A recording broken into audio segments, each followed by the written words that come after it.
afternoon, Sean, or good evening, actually. Welcome back to New York, having come back from North Andover, Massachusetts. Is that right? That's right. Yeah, and the weather has picked up, and I just dug the motorcycle out of the snow yesterday, cleaned it up, got some of the Corrosion. off it. Thank you for helping me out. After a glass or two of wine, your words don't come so quick, I guess, right? Yeah, I guess. Cheers. Cheers. I'm going to talk about a couple of fires that I've been in. Fires are something I'm afraid of. Even in this apartment here now, I'm very careful. I had some turpentine out today to get, the bike cleaned up, and I didn't even want the vapors accumulating in the apartment. So I brought my turpentine soaked rags way down to a dumpster way down the street. So, never mind about that. Try to remember the first fire I ever had to deal with. The forge. No, this one is. Oh, that was an explosion. That's in a different league. Yeah. Well, that's a big long story in itself. Yeah. There was no fire with the explosion. Bang! I survived it, point blank range. But that's another story. This is not it. This is different. Okay, so when I lived in Goulburn when we were kids, some of the summers were lovely and sunny. And across the street was Boyd's house. In Boyd's house was Dennis and Nigel. Okay? And Talk about Nigel. well, they were Anglo-Irish and whatnot. Yeah. Doesn't matter about that. Nigel became a very successful young man. I won't go into the details of that just yet. And Dennis was a decent guy. Nigel turned out to be very decent. Never mind. He flew all the way, actually, when my sister died, he flew all the way from Los Angeles to Dunboyne for her funeral. He did all the costumes for several Tom Hanks movies. And he did the costumes for the Royal Covent Garden Opera. Became a dressmaker. Nigel, you can see it in his name. It's going to be right there. So, what? Anyway, never mind about that. Where was I? Oh yes, fires. So, we used to play as children across on the hill, across from Goulburn, and think about it, the fields are green, there are buttercups and they're all yellow and the sky is blue and the kids are out playing. So one day, we're out playing and I'm across the street looking at Goulburn with little trees and the stone wall in front of it, and down there is Mr. Boyd hosing his garden with his hose, like Happy, hosing the flower. So I look at Goulburn and I notice flames whistling up the gable end of the house and going really high up into the sky. Very colourful, but scary. And there are trees right over, and they're beginning to catch flames as well. And I say, what the hell is going on here? And of course, it takes about a second to realise that there's a fire. A fire in Goulburn. So what happens? I don't waste any time at all. I dash down to Mr. Boyd and I grab his garden hose out of his hand. I say, I need this right now. And he looks at me puzzled because he's kind of a stately older man. And okay, and I grab the hose, unplug it from his garden tap, and I charge across the street to Goulburn and hook it up. Oh yeah, my mother's cooking in the back. She doesn't know what's going on. I hook it up to the kitchen tap and I said, I need this in a hurry. And I'm maybe 13, I guess, 12, 13. And I just go after the flames out the back, turn on the tap, and pretty soon, everything is fine. All right, fire's gone out, and everything is safe. And my mother comes running out. What were you doing with there? What were you doing with that? Well, look at what happened. Look at all the burnt trees, and look at all the burnt ivy. There was a fire here, Bobby, and I just put it out. I better give Mr. Boyd back his hose. Okay, good boy, she says, and she goes on cooking as if nothing ever happened. And she goes back. All right. So I drag the hose and I wrap it up. It's a green hose with brass ends, and I give it back to Mr. Boyd. Thank you very much, Mr. Boyd. We had a fire in the house I had to deal with in a hurry. No problem, he says, and he goes back to mowing his lawn. Fire number 1. All right. Fire number 2. Okay, fire number 2 is coming back from Spain. Myself and Fagan went to Spain. We went to the Basque Country. We went sometime in August and we didn't come back till October. maybe even November, I can't remember. Whatever it was, we were there for a long time, and we had some kind of a falling out on the way back. And I hitchhiked from Southampton. We came back on the Patricia. The Basque people put us on a ship because we were in trouble in the Basque country, and they sent us home in a kind of an emergency. It was before Franco died, so I guess 1976 maybe, and there were political troubles there, and myself and Fagan got involved in them somehow. So the people dragged us out of the bed one morning and put us on and they said, "Where are we going?" Because Fagan and I were just looking forward to another day of partying, midday wine, siesta, and evening wine, and then Fiesta, then siesta. Siesta, both of them. Fiesta's party, siesta's sleep. Well, we wanted them, right? So, and hablo en Spaniel anyway, I can speak it quite well. So, in the morning, we're very puzzled. Why are we getting out of bed so early in the morning? We have to go. Vienna's. We have a guy outside the front waiting for you. We have tickets and all. And we're going to Santurce. And we drove to Bilbao, and I never forget the pollution in Bilbao. The air was red with, it looked to me like it must be iron dust. I don't know what they had going on in Bilbao. Well, they've cleaned it up now. Well, they may have now. Because they have a Guggenheim there. Sure they have, yeah, but it wouldn't have worked then because the pollution was awful. Yeah. And the air, you could not see it. It wasn't like white fog, it was red. Really. Smog. And the smell of it was terrible. But we got to the Santurce, I guess it's a port nearby, and we got in this beautiful white ship, the Patricia. So Fagan and myself went down to we had berths in the Patricia, and it was way down, deep in the ship somehow. It must have been deep because we were pretty close to the engine. All we could hear was bang, bang, bang, bang in iron noises on our beds, and we couldn't sleep. And Fagan says, "I can't sleep anyway." And me neither, I'm seasick. It's very noisy. Let's get the hell out of here. So we closed up there. We had to find somewhere to hang out. Now we had to go up to the Bay of Biscay. We had to go from Santurce all up to Southampton. I think it's a 2, maybe 3 days sail. It's actually 1,000 miles, so it's a long trip. Yeah. 800 anyway. So so we didn't know where to go. Well, we're Irish. We found the bar.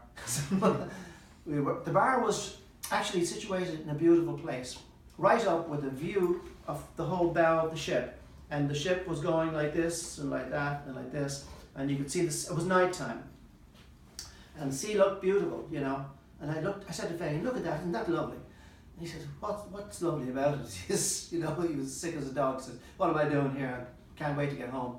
I said, "You're always complaining." He always was. Always had food poisoning. Now he's got seasick, one way or another.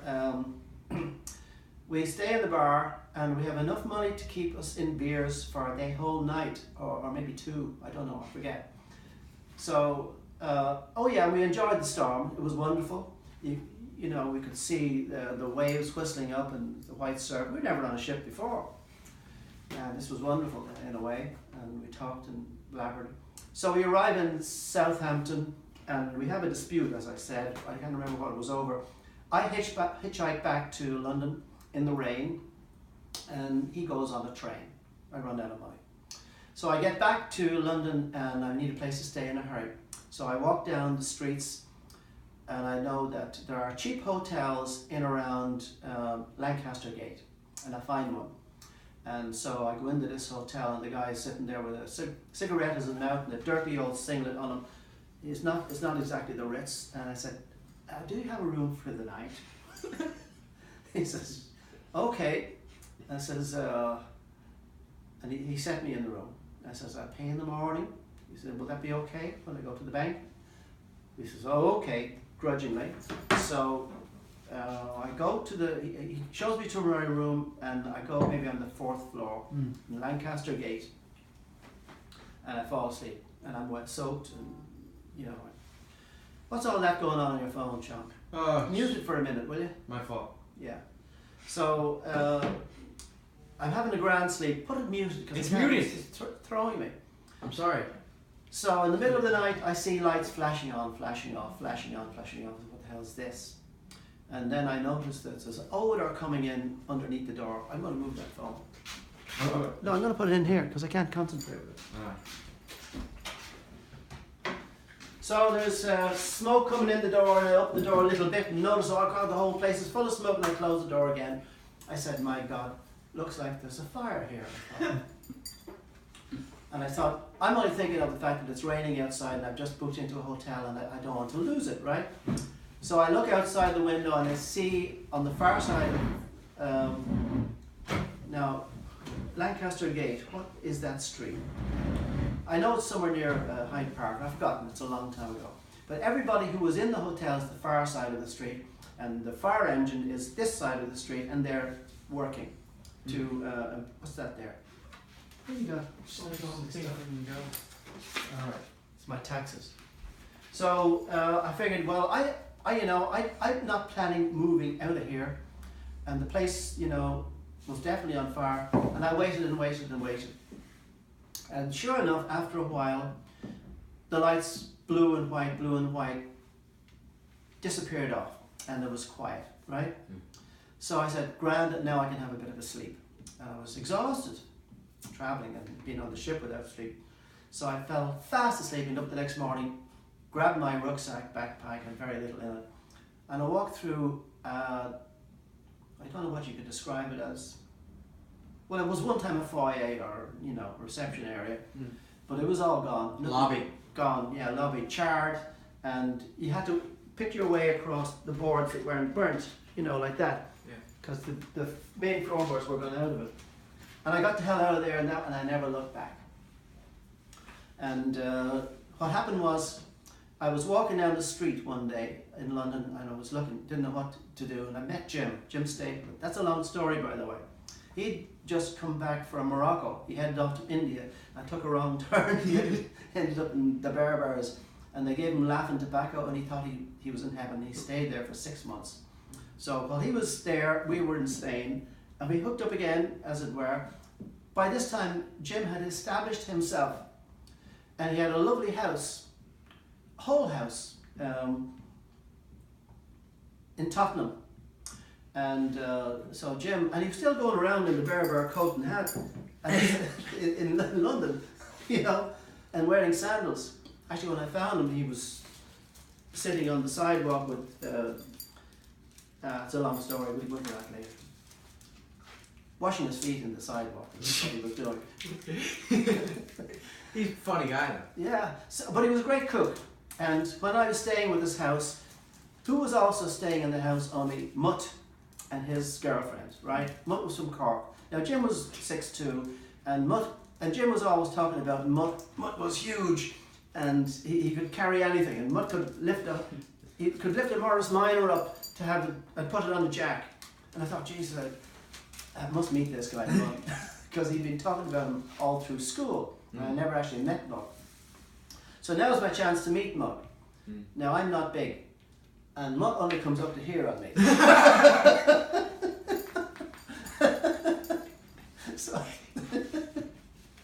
So he was a decent guy, and Mutt and his girlfriend lived in one room in this new house, a whole house with 10 rooms that Jim had just bought or rented or whatever it was.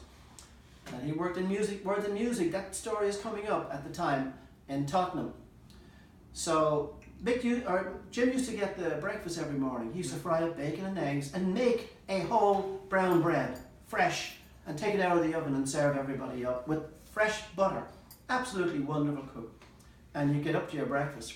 So I was sleeping in a sleeping bag one night, and this is just after fire number 2. One morning I woke up and everything was very warm and there was a smell and the usual thing that accompanies something combustible gone off, and I said, Jesus, what's going on? And I'm in the sleeping bag and I could hardly get out of it, and I'm stuck in it because these were, in those days, all hippies. I wasn't a hippie, but we were travelling with no money, and your sleeping bag is what you had, and that's what we slept. I was sleeping on the floor. So I kind of hopped in the sleeping bag, came out the door, and when I opened the door, there's nothing but smoke, and there's 2 firemen coming up the stairs with a hose. I said, what's wrong? There's a fire in this one, mate. They're both cockneys. Get out of the way. And they open Mutt's door and shatter it, and next thing, this whole place is sprayed with water. All the best, mate. And they go. And Jim, in the same movement as the men was going down, he comes out the door eating a sausage and saying, what's all the commotion? And he says, didn't you know we had a fire? good morning, boys. He says, Dermot, come on down, your breakfast is ready.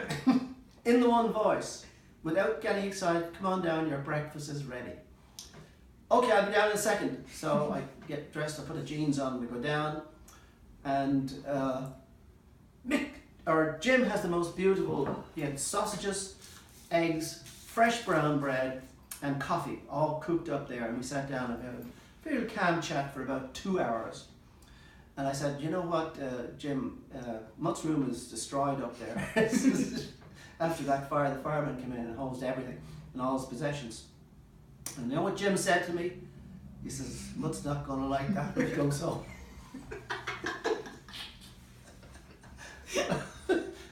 Well, I could go into the rest. That's enough for now. Is he the same guy in the movie Mutt? theater? What? Was Jim? No, not Umbrella? Davey. No, Davey. Jim had his own days in movie theaters. But anyway, Mutt did come home to, destroy. Tell more of those. And he movie didn't like theater it. one. What? Tell the movie theater one. What? No, Davey. Oh, we were watching The Exorcist and it started to rain, and everybody was going because people were vomiting and people were getting repulsed. So Davey and me and I guess Fading was there. We were all kind of laughing at this Exorcist thing. We thought we were going to be terrified, and it was nothing but puke, and there was nothing scary about it. So it started to rain, and it was lightning striking. Davey had one of these. When you push the umbrella, it opens automatically. So he goes in the middle of the downpour. And of course, the whole audience laughs their head off. Yeah. It was very funny because they went from being disgusted to a bit of humour. Oh, there's another one about that. I won't go into the details. Yeah. Not on this one. Oh gosh, that was even better. It was only me and Jim actually. All right, cut it there. Oh wait, there's another fire coming up. No, Dad, the fires aren't good. The funny stories are better. No, this is the big fire. Okay, the big. This is the biggest fire of all. All right, so the big fire happened when my poor mother had died, and I was now looking after Goulburn, and so I went out for a couple of beers one evening, and I'm coming back, and it's the middle of summer, maybe midnight, maybe 11:30. And it's a light coloured sky, which is the way it is in Ireland in summer. It never really gets dark. And there's nothing but white smoke coming out of the chimney. Mm. I said, Jesus, who could be lighting a fire in Goulburn? I'm not the only one in there. Is it Mick lighting a fire in Goulburn in the middle of summer? And there's white smoke is pounding out of the chimney. But as I get closer, I actually can see flames inside in the windows, and it's dramatic. It's a big fire in the house. And it's a stone house, but there's a lot of wood in it, and there's enough wood to be, serious fire. Yeah. So I opened the door, and it's like opening when you want to take the turkey out and check it at Christmas time, the wind comes out, blasting hot. It's worse than that, but it's got fumes with it too, and I nearly pass out. So what to do? I'm told that you're not supposed to go into a fire, you're not supposed to break windows. I know all these rules, but I said to hell with it. I'll go in and see what's going on here. I tried to locate the fire, and I roughly located to be in the front room. But I'm almost passing out, and I'm crawling on the floor at this stage because you can get the taste. I realise what kills people in fires. It's combusting plastics, because they really hit you in the head, and you almost pass out. I'm trying to hold my breath. I'm trying to hold under front of my hand. So my job now is just to get out there in one piece. So I get out of the place anyway. And I run next door and I bang on Mick Ryan, who lives next door, my brother-in-law and my sister. Mick, get up out of that, the house is on fire. Oh, Mick panics, he's up, and I said, get the hose, get anything. And Mick does get a hose, he has a hose. And we get buckets, everything we have, and I break all the rules. Mick and I, we break the front windows where all the flames are, and we douse the whole place with water, and my sister calls the fire brigade. And this whole thing goes on for an hour or two before we get things under control. Eventually the fire brigade arrives. If we had done nothing, the place would have gone.